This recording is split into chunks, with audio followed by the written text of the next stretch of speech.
most of the time it seems as if it's an entitlement to accept a lifestyle that wasn't intended. We all born in the sin. And so when I try to address it through ministry, it's the Lord said, I knew you before I placed you in your mother's womb. And he knew exactly who he intended for us to be. So let me get into some of the ways that some people think. So when people hear it's a part of your fallen nature, it's a distortion, which is biblically correct. People hear when you say that's sinful and we're told to hate our sin. Well, a lot of times what LGBTQ people hear is you're telling me to hate myself. So then we have to theologically get into what does the Bible mean by flesh? What does the Bible mean by hating our sin? And how do we reconcile that with also the scripture, like let's say, for instance, Psalm 139, that says we are fearfully and wonderfully made. So how do we reconcile all of these theological concepts?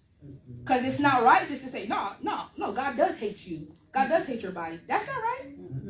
But it's also not right to say that God approves of everything that you do with your body. And that God approves of every inclination that comes out of your body. You see what I'm saying? So that's why even you have to be very, with a subject like this, you need to ask questions. I ask questions. When you ask me a question, I ask you a question back. What do you mean by that? Okay, well, what do you mean by hate? Okay, well, what do you mean by sin? Okay, what do you mean by flesh? Okay, what do you mean by accept? Okay, what do you mean by celebrate? Okay, what do you mean by approve? What do you mean? Because I do it.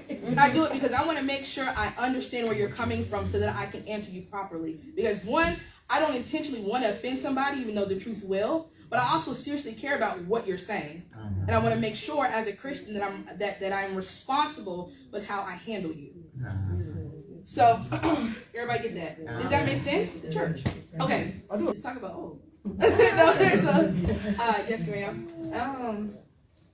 It's just that I am ex-lesbian, and so a lot of things that I get from the church, like people want to be all in my business and ask so many questions. I don't mind answering questions, but how do you go? Like a lot of people want me to defend myself and ask me to prove myself that you're free, right. That you're not gay. No, I know. Sorry. No, it's so. Yeah, go ahead. Yeah, so a lot of people want me to prove myself. Yeah. And I don't have nothing to prove to anybody, but God or whatever. I know I'm free, but that's all you know.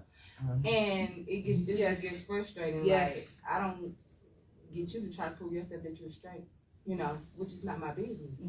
I don't my sin is not. It just kind of makes me angry, and it kind of makes me want to put myself back. Into not back to the sin. But just close myself back off because I'm being free. Of who I am. But now you're asking me to do more. And I'm not asking you to do more. No. That is so with doing this kind of ministry, there's such a stigma that comes with being honest about your sexual past. And so even now, even in ministry, it's there are people who think, she just suppressing her gayness. I mean, she just still gay, but that's why she's talking about that. And it's no, I mean, at the end of the day, even if I was same-sex attracted, what does that have to do with my salvation? Yeah. If we put all of the sins that you deal with on a whiteboard, would we not also question whether you know what I'm saying? And so it's as a church, we pick and choose, okay, well, this is sin. This low-key isn't really that sinful, but this right here is really sin. This is sin, but this right here is just sin. I know. So even just speaking to that, be honest, one, about when you are uncomfortable, because it is okay to set up boundaries. It is okay.